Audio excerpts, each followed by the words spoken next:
আসসালামু আলাইকুম। আজকের এই ভিডিওটা বিশেষ করে আমাদের শ্রমিক ভাইদের জন্য, যারা বিদেশে যাওয়ার জন্য চেষ্টা করতেছে এবং আপনারা খুবই প্যানিক অবস্থায় থাকেন, ভীতিগ্রস্ত অবস্থায় থাকেন যে আপনাদের মেডিকেল ফিট নিয়ে, মেডিকেল ফিট পাবেন কি পাবেন না।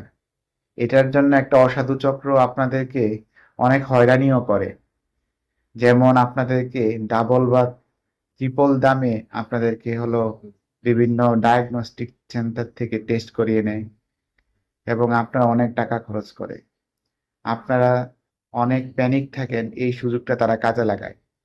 এই জন্য আজকে আমি এই ভিডিওটির শিরোনাম দিয়েছি বিদেশ গমনকারীদের জন্য, যারা আমাদের রেমিটেন্স যোদ্ধা শ্রমিক ভাই বোন, তাদের মেডিকেল ফিট সংক্রান্ত বিষয়গুলো নিয়ে আলোচনা করব।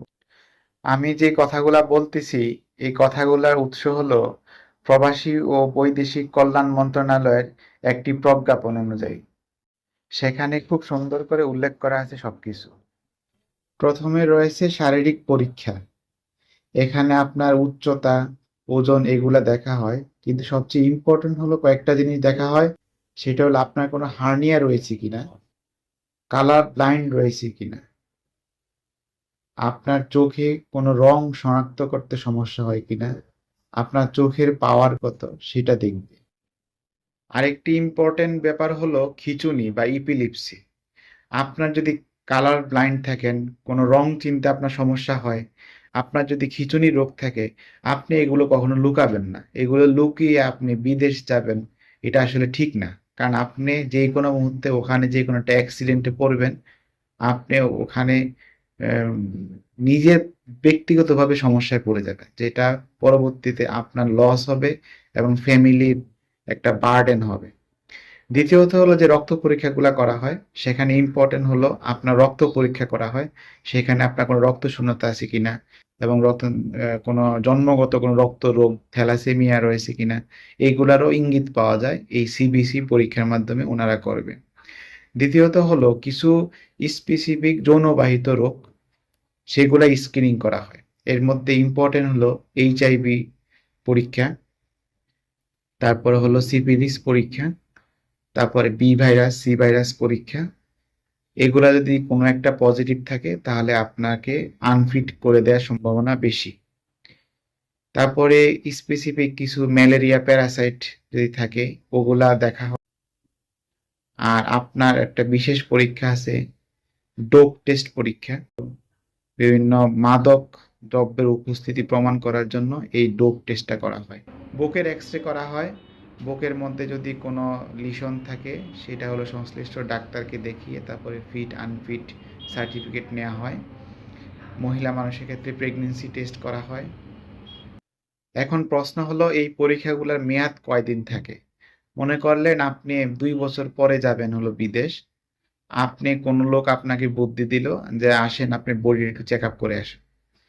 দেখা গেল যে কোনো একটা ডায়াগনোস সেন্টারে যে আপনার পুরা বডি চেক আপ করে ফেললো, তাহলে এই রিপোর্টগুলোর মেয়াদ থাকবে হলো 3 মাস। 3 মাস পরে আবার আপনাকে নতুন করে চেক আপ করতে হবে। তো এই জন্য পরিকল্পনা খুব ইম্পর্টেন্ট। আপনি কখন যাবেন, এর নির্দিষ্ট সীমার মধ্যে আপনি টেস্টগুলা করাবেন। আপনি অবশ্যই যেই ডায়াগনস্টিক সেন্টার থেকে পরীক্ষাগুলা করাবেন, সেগুলা সরকার কর্তৃক নিবন্ধন রয়েছে কিনা এবং আহ, প্রবাসী ও বৈদেশিক কল্যাণ মন্ত্রণালয়ের স্বীকৃত প্রতিষ্ঠান মধ্যে অন্তর্ভুক্ত রয়েছে কিনা, সেটা আপনাকে নিশ্চিত হতে হবে। না হলে আপনি পুনরায় আবার পরীক্ষাগুলো করতে হবে, আপনার অনেক টাকা আপনার লস হবে। আমাদের উচিত দেখে শুনে বিদেশ যাওয়া, কোনো প্যানিক না হয়ে, কোনো দালালের খপ্পরে না পড়ে। আপনি যদি বুদ্ধি একটু সচেতন থাকেন, তাহলে আপনাকে কোনো পর্যায়ে অতিরিক্ত টাকা দিতে হবে না। আর বর্তমান সরকার এমনিতেই আম, প্রবাসীদের জন্য, বিদেশ গমন ইচ্ছুকদের জন্য অনেক আন্তরিক, সেবার মান অনেক বাড়িয়েছে, সেবার আওতাভুক্তি অনেক বাড়িয়েছে। তো আপনারা আশা করি medical fit unfit, medical test এগুলা নিয়ে যে এরকম একটা বিভ্রান্তি ছিল বা আপনি খুব চিন্তিত থাকতেন যে কি ফিট হয়ে যাবেন, আনফিট হয়ে যাবেন, সেগুলা ভয় অনেকটা কমবে। তো আপনাদের প্রতি অনুরোধ, আপনারা কোনো রোগ হলো লুকাবেন না।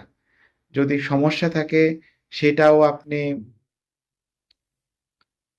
সেটা আপনি অ্যাভয়েড করবেন। দরকার হলে আপনি ওই জবটা করবেন না।